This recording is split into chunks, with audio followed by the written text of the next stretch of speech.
যে অবহেলিত মানুষের কষ্টের জায়গাগুলো, এগুলো মনে হচ্ছে পরিবর্তন হচ্ছে না। এবং এই কষ্টগুলো এমন না যে তারা চেষ্টা করছেন না, সেজন্য কষ্টের মধ্যে আছে।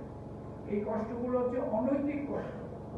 একটু আগে যে একজনের নিদারুণ অভিযোগের কথা শুনছিলাম, তার বিরুদ্ধে যে মামলা হামলা ইত্যাদি ইত্যাদির যে বিষয়গুলো, আবার যে দুর্নীতির যে একটা প্রাতিষ্ঠানিকরণের একটা কথা শুনলাম, যে প্রকাশ্যে বলা হচ্ছে যে লিখিত 100 টাকা দিবে, কিন্তু আসলে তার 10 গুণ বেশি দিতে হবে, 1200 টাকা বনাম 12,000 টাকা।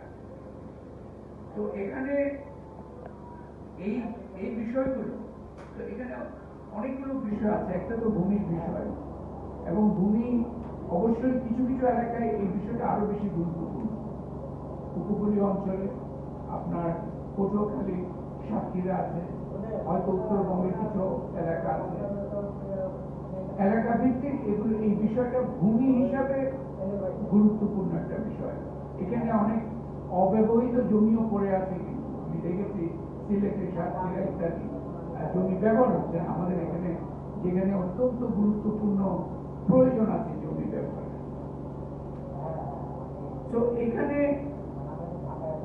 আমি মোটা দাগে কয়েকটা বিষয় খুব জোরালো ভাবে বলতে চাই। একটা প্রশ্ন করতে চাই যে কেন কৃষি মনোযোগের বাইরে, রাষ্ট্রীয় এবং উপরতলার মনোযোগের বাইরে কেন কৃষি? এটা কিন্তু আমরা যে বাংলাদেশকে আরেকটা উন্নত পর্যায়ে নিয়ে যেতে চাই, তার জন্য কিন্তু এটা আত্মঘাতী। কারণ কৃষি অত্যন্ত গুরুত্বপূর্ণ কাজ, এবং শুধু গুরুত্বপূর্ণ নয়, যে অর্থে বলেছি আমরা যে খাদ্য নিরাপত্তা ইত্যাদির জন্য কৃষি কিন্তু আগামী দিনের প্রবৃদ্ধির চালক হতে পারে। এই যে আমরা প্রবৃদ্ধি বলে সর্বক্ষণ কথা বলি, গার্মেন্টস এবং রেমিটেন্সের কথা বলি, আমাদের দেশের কৃষি কিন্তু হতে পারে অন্যতম একটা প্রবৃদ্ধির চালক। কিন্তু সেটা করতে হলে এটাকে মনোযোগের ভেতরে আনতে হবে। প্রশ্নটা রাখাই দরকার। 2-3 দিন পরে বাজেট পেশ করা হবে, আমরা দেখবো ওখানে কি ধরনের কৃষির প্রতি কি মনোযোগ দেওয়া হয়েছে।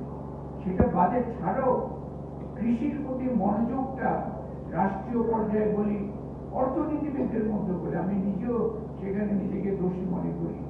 আমরা কৃষি এবং কৃষিতে যারা আছেন, এই যারা কৃষক, ক্ষুদ্র কৃষক, ভূমিহীন, তারা তাদের অবস্থানগুলো কি, তাদের প্রয়োজন পরিবর্তিত পরিস্থিতিতে তাদের আকাঙ্ক্ষাগুলো কি, তাদেরকে কিভাবে এই উন্নত হওয়ার যাত্রায় তারাও কিভাবে তাদের সম্মানের সাথে শরীরদার হতে পারে, সেই জায়গাগুলো কেন খুঁজে বের করতে পারবো না? আমরা পারবো যদি আমরা মনোযোগটা ওখানে নিয়ে আসি।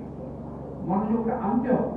আজকে এই জোরালো বক্তব্যটা, জোরালো বার্তাটা যাওয়া দরকার। কৃষিকে কেন অবহেলা করা হবে, কৃষিকে কেন মনোযোগের কেন্দ্রবিন্দুতে আমরা আনবো না? কারণ কৃষিকে কেন মনোযোগের কেন্দ্রবিন্দুতে আনবো, কিন্তু শুধুমাত্র একটি দৃষ্টিকোণ থেকে নয়, যে বাণিজ্যিক কৃষির ব্যাপক প্রসার ঘটানোর শুধু ওই দৃষ্টিকোণ থেকে নয়। কৃষিকে যদি ভালো করে মনোযোগের মধ্যে নিয়ে আসতে পারি, তাহলে যে আমরা একটা ন্যায্য সমাজের কথাও বলি, ইনসাফের কথা বলি, সেটাও কিন্তু এই কৃষিকে মনোযোগের আনার মাধ্যমেই আমরা সেটাও প্রতিষ্ঠা করতে পারি। এই মানুষগুলোকে আমরা যদি